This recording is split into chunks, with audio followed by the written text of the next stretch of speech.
hello viewers एटू the पर्वतीयार incident है देवीसिंग घाट जो रास्ताটো এইখিনিতে আৰু এইখিনিতে দাদা অশোক কুমাৰ বুঢ়াৰ দোকান আছে আৰু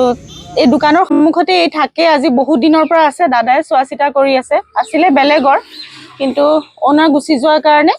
দাদাৰ তাতে থাকি গ'ল দাদাই ওনাৰশিপ লৈ আছে তাই এই প্ৰাইভেট পাৰ্টটো মিটিঙৰ কাৰণে হয়তো সম্ভৱ গোটেই প্ৰাইভেট পোৰ্শনটো তাই বাহিৰলৈ ওলাই আহিছিল আৰু খুব সিভিয়াৰ পেইনত তাই সাফাৰ কৰি আছিল তো আমি এটো আজি 3 দিন মানৰ আগতে আমি ঘটনাটো গম পাই পেলাই আমি আজি তাই সাৰ্জাৰী কৰাও মিছন চাৰ্লি ভেটেনেৰী মোৰ নাম অশোক কুমাৰ বৰা মোৰ ঘৰ দ পৰ্বতীয়া মইনা চুবুৰী এই কুকুৰজনী আজি প্ৰায় 1.5 বছৰৰ আগত এজন বিহাৰী মানুহৰ লগত আহিছিল আহাৰ পাছত মোৰ ঘৰৰ সন্মুখত থাকিল কুকুৰজনী নজোৱা হ'ল মোৰ দোকানৰ সন্মুখত থাকে ঘৰৰ সন্মুখত থাকে তাৰ পাছত আপোনাৰ প্ৰায় আজি 4 মাহ মানৰ আগত কুকুৰজনী ইনফেকশন হয় উই এনিমেলস আহি তেখেত আহি চালেহি চাই কুকুৰজনীৰ ট্ৰিটমেণ্ট লোৱা হ'ল প্লাছ আপোনাৰ অপাৰেশ্যন কৰা হ'ল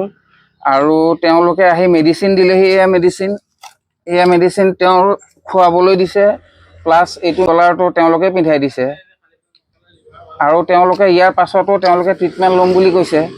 তেওঁ ট্ৰিটমেণ্ট দিয়াৰ পিছত ইয়াত যিটো খোৱা হয় কুকুৰজনীৰ কাৰণে সেইটো মই সম্পূৰ্ণ বহন কৰিম